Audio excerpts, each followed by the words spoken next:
Hello everybody and welcome.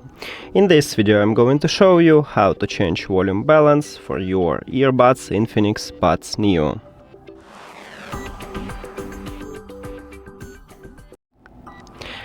So firstly I will show it how to change it on your Android device and then on iPhone.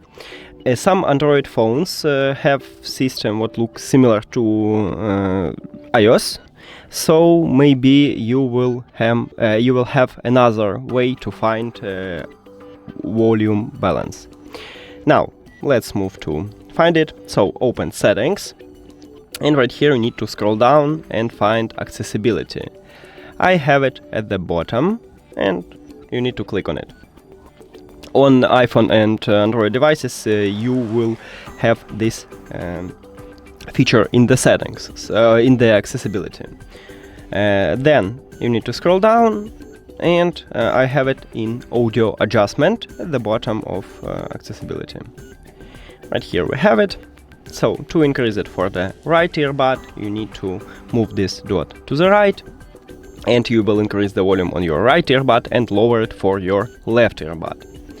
And to increase it for the left earbud, you need to move this dot to the left earbud. But you will lower it for the right earbud. And that's it for Android. Now let's move to Apple devices.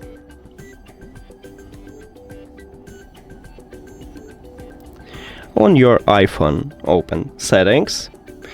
And you need to scroll down to find accessibility. We have it under the general settings. So click at the accessibility and you need to also scroll down, and right here in the hearing we have audio and visual. Click on it and scroll down again. And right here we have volume balance. To increase it for the right earbud you need to move this slider to the right, but once you increase it for the right earbud you will lower the volume on your left earbud. And to increase it for the left earbud you need to move the slider to the left. But once you increase it for the left earbud, you will lower it for the right earbud. And that's it. Thank you for watching this video. If you found it helpful, please consider subscribing to the channel and leave the like on the video. See you later.